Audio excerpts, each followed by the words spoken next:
Hello बच्चों, आज हम लोग पालमपुर गांव के अंतिम भाग में पहुंच चुके हैं। इसमें हम देखेंगे कि किस तरह पालमपुर के गांव में किसानों के बीच भूमि का वितरण हुआ है। यहाँ आप जान रहे हैं कि यहाँ 75% व्यक्ति कृषि पर ही आश्रित है, 25% लोग ही हैं जो गैर कृषि क्रियाएं करते हैं। तो इसमें आप देख सकते हैं पाई चार्ट की सहायता से किस तरह कृषि क्षेत्र, यहाँ पे देख रहे हैं कृषि क्षेत्र ये जो है 36% यानी 36% भाग है, ये छोटे कृषकों के हैं। इनका जो कृषि क्षेत्र है ये छोटे कृषकों के पास है और 64% क्षेत्र ये मंझोले और बड़े किसानों के पास है। छोटे कृषक उनको बोल रहे हैं जिनका 2 हेक्टेयर से कम भूमि है, जिनके पास अपनी खुद की खेती करने के लिए 2 हेक्टेयर से कम की भूमि है, और एक बड़े किसान जिनके पास 2 हेक्टेयर या उससे अधिक की भूमि है। किन्हीं किन्हीं जैसे तेजपाल जैसे किसान आप आगे पढ़ेंगे जिनके पास 10-10 हेक्टेयर तक की भूमि है।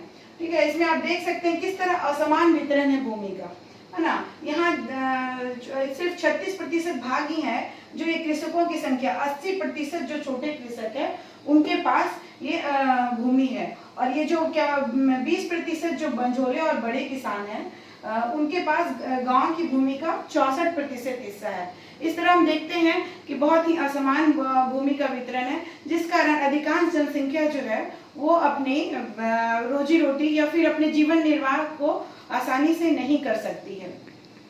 आप उदाहरण के लिए आप ये जो हमारा रिपोर्ट ये हमने बनाया है, ये हवाई नहीं है, ये रिपोर्ट कृषि मंत्रालय की 2003 की रिपोर्ट है, जो हमारा कृषि मंत्रालय गांव का सर्वे करके ये रिपोर्ट बनाए हैं। तो उसका 3 का सर्वे है कि ये पूरा इंडिया का ये मोटा मोटी खाका है, जिसमें ये बताया गया है कि किस तरह 80% जो किसानों के पास है, मतलब अधिकतर वो भूमिहीन या बहुत छोटे किसान हैं, और बाकी जो 20% जो हमारे किसान हैं वो बड़े और मंझोले किसान हैं जिनके पास अधिकतम भूमि है।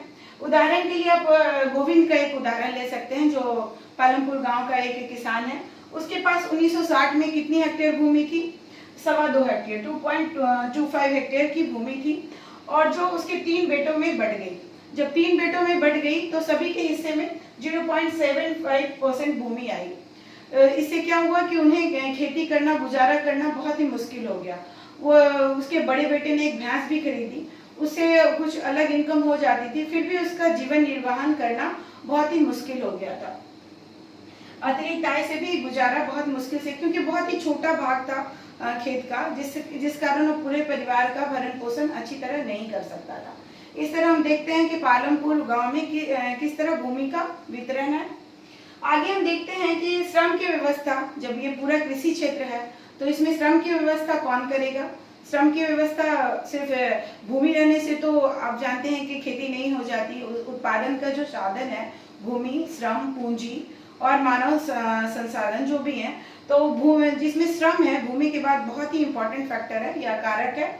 इसमें आप देख सकते हैं कि जो भी किसान है, जैसे भूमिहीन अधिकतर है, जैसे डाला और रामकली का उदाहरण आपके बुक में है कि वो किस तरह खेतों में अपने दुख को एक दूसरे से बात करते हुए बताते हैं कि उनकी न्यूनतम मजदूरी 60 रुपये सरकार ने निर्धारित की है, परंतु सरकार के निर्धारित मूल्य के अनुसार उन्हें वहाँ पे मजदूरी नहीं मिलती है। उन्हें 30 से 40 रुपये ही मजदूरी पर, प्रतिदिन की मजदूरी पर उन्हें गुजारा करना पड़ता है।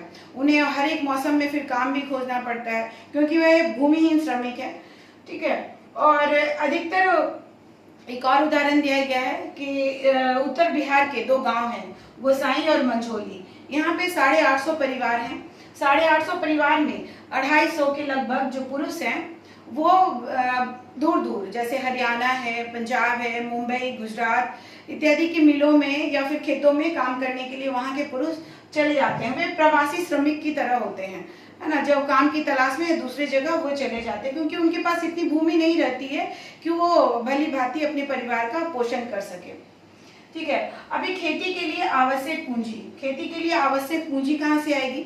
ठीक है, जो बड़े किसान हैं उनके पास तो काफी रहती है, आपकी पूंजी रहती है, कार्यशील पूंजी जो उन्हें जरूरत होती है। लेकिन जैसे तेजपाल जैसे किसान हैं उनके पास अतिरिक्त 350 क्विंटल गेहूं उपज जाता है उनके खेतों में, क्योंकि 10 हेक्टेयर के लगभग उनकी भूमि है, तो 350 के लगभग उन्हें गेहूं उपज जाता है।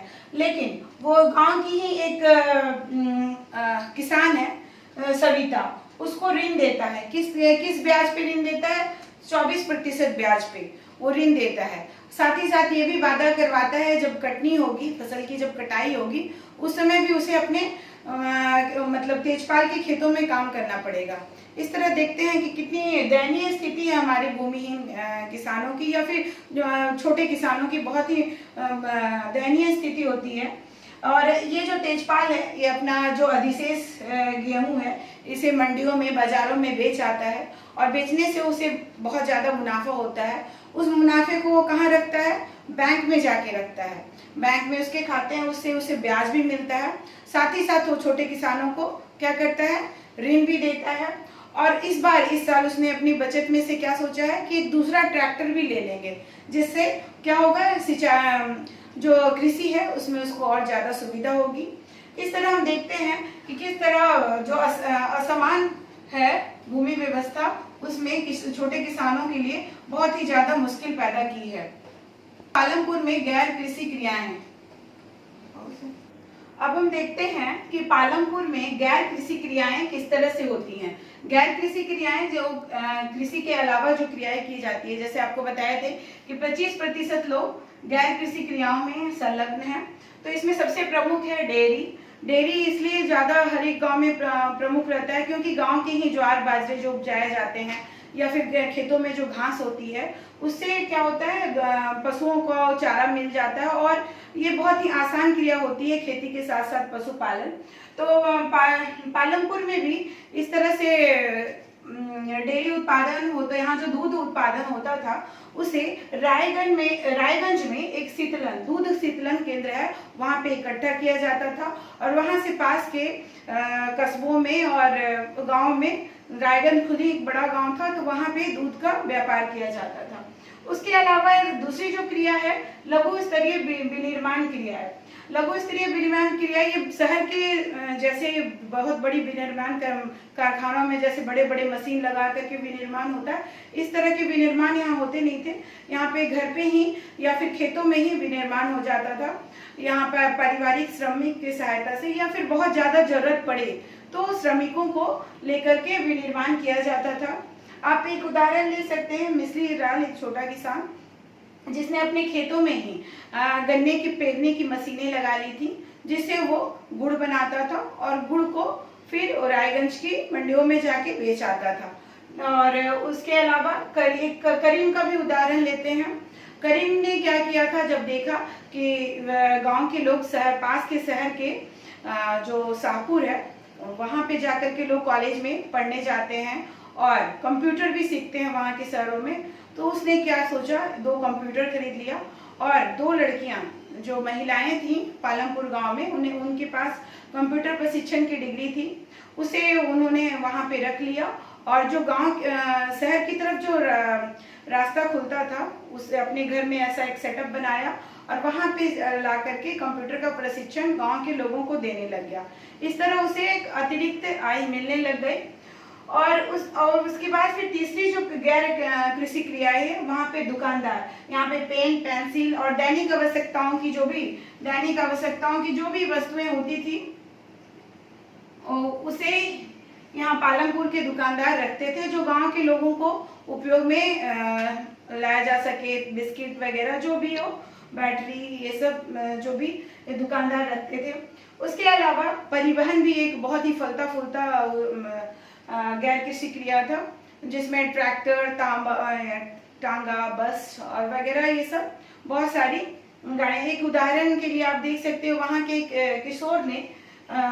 किशोर नाम के एक व्यक्ति ने क्या किया था, वो भूमिहीन था, तो उसे सरकारी